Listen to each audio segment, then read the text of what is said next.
के संहिताकार श्री गर्गाचार्य अपने कर्पूर गौरवर्ण गुरुदेव के समान ही शशि श्वेत वर्ण है। शुभ वस्त्र, श्वेत चंदन और स्फटिक मालाधारी आचार्य उस दिन गोकुल से लौटे थे और अपने प्रिय यजमान वसुदेव जी को वहाँ का समाचार सुना रहे थे। आपके आग्रह से मैं गोकुल गया, न जाता तो मुझे जीवन भर पश्चाताप रहता। मैंने ही इस मनवंतर के प्रारंभ में इस सत्य का साक्षात्कार किया था कि वैवस्वत मनवंतर के 28तम द्वापर के अंत में परात्पर पुरुष पृथ्वी पर पधारेंगे। आपके अनुरोध ने उनके साक्षात्कार का सौभाग्य दिया। महर्षि का शरीर पुलकित हो रहा था। अब भी उनके निर्मल दीर्घ दृगों में अश्रु आ रहा था। अत्यंत उत्साह के कारण आश्रम न जाकर वे सीधे वसुदेव जी के भवन आ गए थे और वसुदेव जी को प्रणाम के अनंतर पूजन से रोक कर ही सुनाने लगे थे। वैसे आज वसुदेव जी को आचार्य का सविधि पूजन करना ही था। आपका कहना उचित था। नंदराय अत्यंत श्रद्धालु हैं, संकोची हैं और महामानव है। आपके छोटे कुमार की अवस्था भी आज 100 दिन की हो रही थी। अब दोनों का नामकरण कर ही दिया जाना चाहिए था। मैं यहाँ से नित्य कर्म संपूर्ण करके कुछ विलंब से ही चला। चाहता था कि गोप गायों को लेकर वन में चले जाए, तब ब्रजपति से एकांत में मिलूं। यहाँ से प्रस्थान करते ही परम शुभ शकुन प्राप्त हुए। प्रायः लोग मेरी पिंगल जटाओं तथा दंड छत्र को देखकर मुझे पहचान लेते हैं और कोई अच्छा ज्योतिर्विद मिल जाए तो किसमें अपने भविष्य को जानने की उत्कंठा नहीं उठेगी। प्रत्येक व्यक्ति अपना ही नहीं अपने पूरे परिवार का भविष्य जानना चाहता है। मित्र परिचितों को भी बुला लेता है। इस सब के कारण मैं आश्रम से प्रायः कहीं जाता नहीं हूँ। लोगों के विनम्र अनुरोध को रुक्ष बनकर अस्वीकार कर देना मेरे स्वभाव में नहीं है और लोग अपने स्वार्थवश दूसरे के समय सुविधा का ध्यान ही नहीं रखते। गोकुल में यदि अन्य गोप मिल जाते तो नंद गृह तक सायंकाल तक भी पहुंचना कदाचित ही हो पाता। मुझे मार्ग में कोई नहीं मिला। ब्रजराज नंद गोष्ठ में ही मिल गए। मुझे देखते ही उन्होंने साष्टांग प्रणिपात किया। अपने गोत्र तथा पिता के नाम के साथ अपना नाम लेकर भवन में ले जाकर भली प्रकार मेरी अर्चा की। मेरा पादोदक पूरे भवन में सिंचित कराया उन्होंने। आप सर्वज्ञ हैं, सर्वदर्शी हैं, परम वेदज्ञ हैं, ज्योतिष शास्त्र के मूर्तिमान स्वरूप हैं। दूसरे भी मेरी स्तुति इसी प्रकार करते हैं, किंतु नंद के स्वर में सच्ची श्रद्धा थी। उनकी विनम्रता हृदय को स्पर्श कर रही थी। मैंने कह दिया, लगता है कि तुम कुछ कहना चाहते हो, संकोच त्याग कर कहो। श्री चरणों से क्या संकोच करूंगा। नंद राय ने मेरे पदों पर मस्तक रखा, हाथ जोड़कर बोले, मेरा सौभाग्य कि भाई वसुदेव जी ने मुझे इस सेवा के योग्य माना और रोहिणी भाभी को यहाँ भेजा। उनका संदेश आ गया था कि उनके कुमार के संस्कार में शीघ्रता न की जाए। उनका आदेश मानना ही चाहिए मुझे, अकारण तो वे कोई आदेश देंगे नहीं। मन मारकर हम रह गए और रोहिणी भाभी के कुमार का नामकरण संस्कार अब तक नहीं हो सका। वह बालक 1 वर्ष से भी बड़ा हो चुका है। अब रोहिणी भाभी मानती नहीं है। उनके कुमार का जो अनुचर अनुज आया है इस घर में आपके आशीर्वाद से वह आज 100 दिन का हो गया। वह 11 दिन का होने वाला था, तभी भाभी ने उसके नामकरण का आग्रह किया था। उस समय तो मैंने किसी प्रकार टाल दिया, किंतु इधर कई दिनों से वे मुझसे, गृहिणी से, सबसे कह चुकी हैं, रुष्ट होने लगी हैं कि छोटे का संस्कार नामकरण की अंतिम अवधि 100 दिन बीतनी न दी जाए। मैं आज गृह में नहीं गया। वे सम्मान्य है, उनका आदेश अस्वीकार करते मुझे बहुत दुख होता है, किंतु यह भी कैसे किया जा सकता है कि बड़े भाई से पहले छोटे का संस्कार कर दिया जाए। आप महापुरुष हम गृह अंधकूप में पतित प्राणियों पर कृपा करने के लिए ही पर्यटन करने निकलते हैं। आज आपके पदार्पण से मेरा गृह पवित्र हो गया, मेरे पितर तृप्त हो गए। अब एक ही प्रार्थना है कि आप दोनों बालकों का नामकरण संस्कार कर देने की कृपा करें। नंद राय की नम्रता सौजन्य ने मुझे अत्यंत संतुष्ट किया, किंतु ये उदार ब्रजपति बहुत उत्साही है। मुझे लगा कि कहीं ये सविधि सोत्सव संस्कार का आयोजन न करने लगे। अतः मैंने कहा, ब्रजेश्वर, आप जानते ही हैं कि मैं यदुकुल के आचार्य रूप में सर्वत्र प्रसिद्ध हूँ। अब यदि मैं आपके पुत्र का संस्कार कराऊंगा तो उसे वसुदेव देवकी का पुत्र मानेंगे, क्योंकि देवकी के अष्टम गर्भ से कन्या का होना किसी को भी संगत नहीं लगता है। वसुदेव जी से आपकी प्रगाढ़ मैत्री है।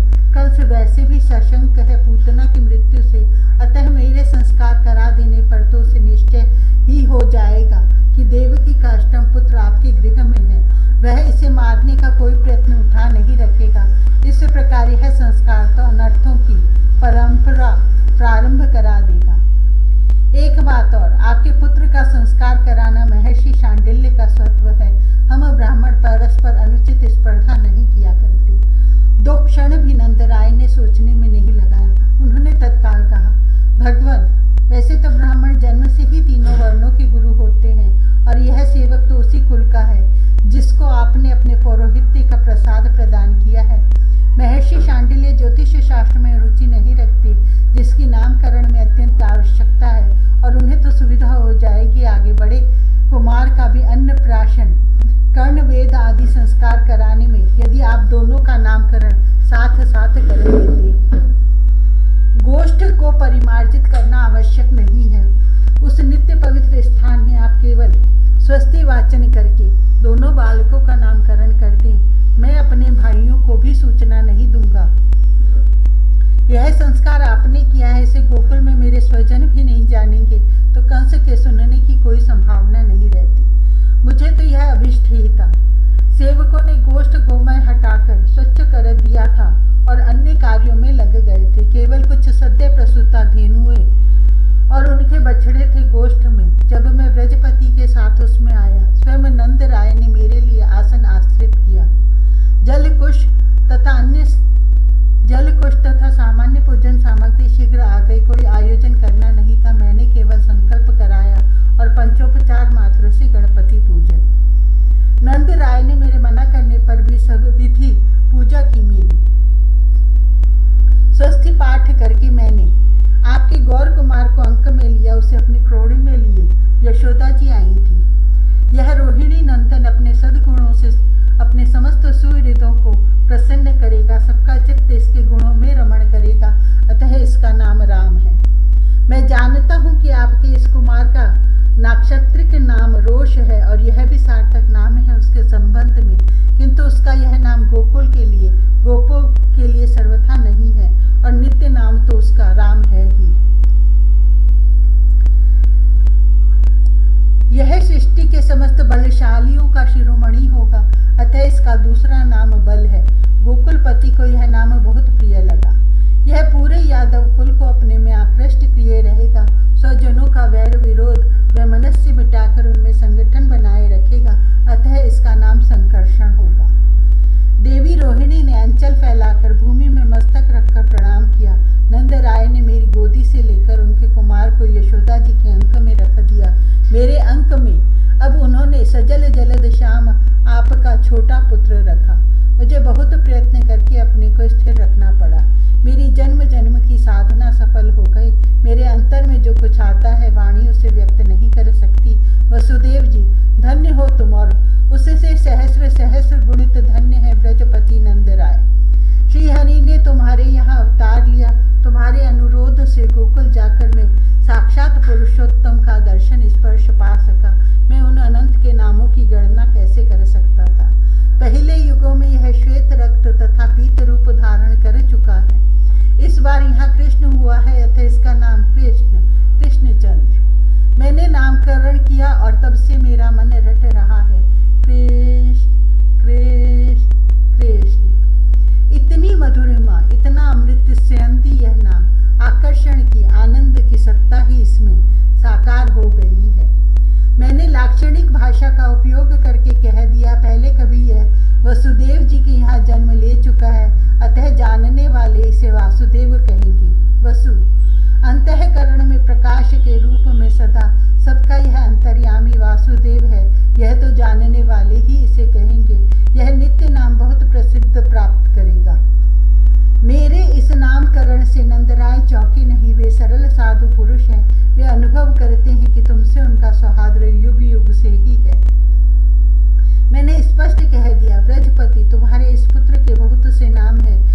स्वरूप है, किंतु उनके उन गुण कर्मों के अनुसार नामों को रूपों को भी मैं ही जानता हूँ, लोग नहीं जानते। आप सर्वज्ञ हैं। नंद राय ने केवल इतना ही कहा और मस्तक झुकाया।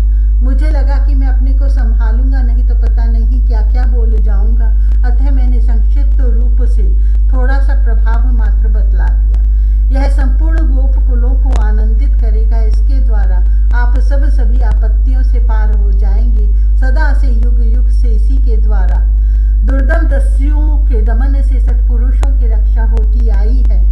महाभाग्यवान मानव होंगे वे जिनका इससे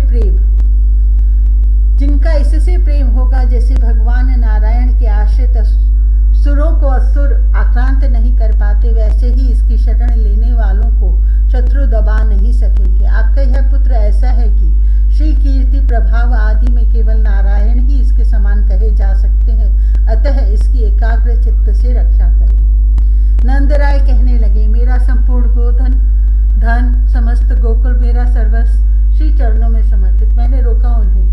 मैंने आज आपके पुत्र का दर्शन पाया तो सब प्राप्त कर लिया। यह सब ऐश्वर्य तो ब्राह्मण के लिए बाधक विपत्ति है। आपका मैं आचार्य बना, आपके कुमार का आचार्य बना, आपका अनुराग मैंने पाया, परिपूर्ण हो गया।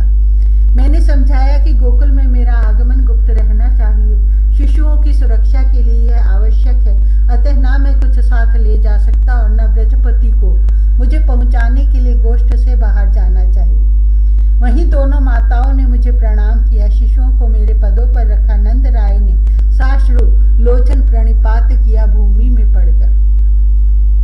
वसुदेव जी, पता नहीं अंतःकरण में कौन सी अज्ञात शक्ति मुझे अत्यंत प्रबल रूप से प्रेरित करने लगी। गोकुल में मुझे बहुत थोड़ा समय लगा था। मैं वहां से आता तो मध्याह्न से बहुत पूर्व आपके समीप आ जाता, किंतु मैं मथुरा आने के स्थान पर वृषानुपुर की ओर चल पड़ा। मैं वहां यमुना तट पर शोभित उस पुरी में पहुंचा तो मध्याह्न हो चुका था। कालिंदी में स्नान करके मैंने मध्याह्न संध्या की। इतने में गोपों से मेरे समाचार प्राप्त करके वृषभानु जी वहीं यमुना तट पर ही आ गए। उन्होंने अतिशय आग्रह करके मुझे आतिथ्य का आमंत्रण दिया। मैं उनके भवन गया और वहां सुरों का भी न हो ऐसा सत्कार सविधि पूजन हुआ।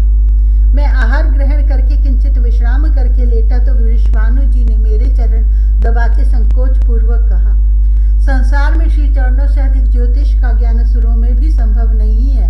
इस सेवक की भी एक कन्या है, एक उसका युग्मज प्राय अग्रज है। वे परम विनीत, इससे अधिक नहीं कह सके। मैंने ही कहा उन्हें और अब समझता हूँ कि वहां मुझे इसी कार्य के लिए पहुंचने की प्रेरणा मेरे अंतर्यामी ने की थी। वहां न जाता तो मेरी गोकुल यात्रा अपूर्ण रहती। मैंने कहा, आप संक्षिप्त रूप से ही नामकरण स्वीकार करें तो केवल स्वस्ति पाठ पूर्वक मैं वह कर दे सकता हूँ, क्योंकि मैं आज ही सूर्यास्त से पूर्व मथुरा पहुंचना चाहता हूँ। वृषभानु जी ऐसे प्रसन्न हुए जैसे उनको कोई अतर्कित ऐश्वर्य मिल गया हो। वे वहीं अपनी महारानी को बुला लाए, किंतु मैंने यमुना तट पर बनी उनकी एकांत बैठक स्वीकार की। रानी कीर्तिदा की क्रोड़ी में 2 शिशु थे, समान आयु और ऐसे समान रूप के कि उनको पृथक पृथक उनके माता पिता के लिए भी पहचानना कठिन था। अतः उन्होंने दोनों के करों तथा कंठों में ऐसे आभरण पहना दिए थे कि दूसरे भी उनके बालक बालिका होने का भेद प्रतीत हो सकता था। इतना सौंदर्य, इतना सकुमार्य भी सृष्टि में संभव है। मैंने गोकुल में आज ही इंद्र नीलमणि सदृश कृष्णचंद्र को देखा है। वह सौंदर्य घन ही यहाँ तप्त कांचन गौर वर्ण में सम्मिलित सिंदूर आभा लेकर युगल मूर्ति बन गया है। वह ये दोनों है या वे ये वहां थे? मैंने ध्यान करने का प्रयत्न किया, किंतु इतना अभेद, इतनी एकात्मा, इतना अवश्य ध्यान ने एक स्पष्ट अंतर लक्षित कर दिया। बालक दोनों ही, गोकुल का भी और यहाँ का भी, सच्चिदानंद घन है, किंतु बालिका तो शुद्ध आह्लाद घन, स्वयं आह्लाद की अधिष्ठात्री है। मैंने यहाँ भी संक्षिप्त गणपति पूजन करके स्वस्ति पाठ किया और बालक को गोद में लिया। आप श्री नंद राय के अभिन्न सखा हैं। आपका यह कुमार उनके पुत्र का नित्य सखा है, उन नंद नंदन के अग्रज है बल, अतः यह सुबल। इसकी अंग कांति, इसका सौंदर्य एवं शील उनके ही समान, किंतु यह सदा सौम्यशील स्नेहमय रहेगा। बालिका मेरे अंक में आई, तो मैं कुछ काल तक स्वयं को ही विस्मृत हो गया। उसके वे पंकज चारु श्री चरण, वह मेरे मुख की ही ओर देख रही थी। मैंने किसी प्रकार कहा, यह आह्लाद की आराधना की अधिष्ठात्री राधा, इसका शील? रानी कीर्तिदा ने संकोच पूर्वक पूछा। आर्य माता को सुता केवल शीलवती चाहिए। पुत्री को धन मिले, सुख मिले, संतान मिले, सुंदर पति मिले, सब मिले, किंतु शील पहले मिले। सब मिले और शील मिले तो भी उसे स्वीकार। इसका शील सृष्टि का शुद्ध प्रेम के स्वरूप का शाश्वत आदर्श बनेगा। यह स्वयं साक्षात महाभाव की मूर्ति है। इसके प्रेम का स्मरण पवित्र करता रहेगा अनंत काल तक प्राणियों को। संपूर्ण सद्गुण इसकी चरणोपासना से प्राप्त होंगे। मैं जानता हूँ कि मेरे पास उस बालिका के प्रभाव को, गुण गरिमा को प्रकट करने के लिए शब्द नहीं है। इसका विवाह किससे होगा? मैं जानता था कि यह प्रश्न आने ही वाला है। प्रत्येक पुत्री का पिता इसकी अवश्य जिज्ञासा करता है। यह उसकी चिंता का प्रधान विषय है। और यहाँ तो यह पुत्री अपने दोनों अग्रजों से कहीं अधिक माता पिता के प्राणों को प्रिय है। मैंने कहा कि अनेक ऐसे कारण हैं जिससे मैं एकांत में केवल वृषभानु जी को ही यह बात बतला सकता हूँ। जानता हूँ कि उसे वे रानी कीर्तिदा से अवश्य कह देंगे, किंतु ये दोनों शिशु, मैं इन्हें अबोध मानने की भूल कैसे कर सकता था। ये दोनों नर नाट्य करते भले शिशु बने रहे, किंतु इन चिदघन के सम्मुख मुझे कोई अति साहस नहीं करना चाहिए। इनका पुनीत प्रेम स्वाभाविक रूप में ही पनपना उचित है। उसमें मेरी सम्मति का संस्कार पड़ना उचित नहीं। मेरा उस समय का सोचना उचित था। वृषभानु जी मुझे एकांत कक्ष में ले गए। मैंने वहां कह दिया, आपकी तनिया नंद नंदन की अभिन्न सहचरी है, आप यह विवाह करा दे। वृषभानु जी ने आग्रह किया। मैं यह आग्रह कैसे मान लेता? सृष्टिकर्ता ने यह सौभाग्य अपने लिए सुरक्षित रखा है और वह भी संसार के सामने नहीं आना है। अनादि दंपत्ति का विवाह कैसा मेरे समीप बहाना था। मैं यदुकुल का आचार्य हूँ। मैं कोई संस्कार कराने लगूंगा तो कंस का नंद तनय के संबंध में संदेह होगा। रोहिणी जी नंद भवन में है ही। देवकी के अष्टम संतान कन्या हो, यह बात बहुत असंगत है। वसुदेव जी से नंद राय का सौहार्द रहते कंस के संदेह को पुष्ट करेगा कि मेरा नंद नंदन के किसी भी संस्कार में कोई सहयोग देना। यह बात वृषभानु जी की समझ में शीघ्र आ गई। मैं गोकुल से तो किसी प्रकार बचा आया था, किंतु वृषभानु जी की अपार दक्षिणा मुझे लेनी पड़ी। वह सब मैं वही छोड़ आया हूँ। मेरे आग्रह पर उन्होंने उसे ब्राह्मणों में वितरित कर देना स्वीकार कर लिया है। इस छोटे कुमार का विवाह वृषभानु जी की कन्या से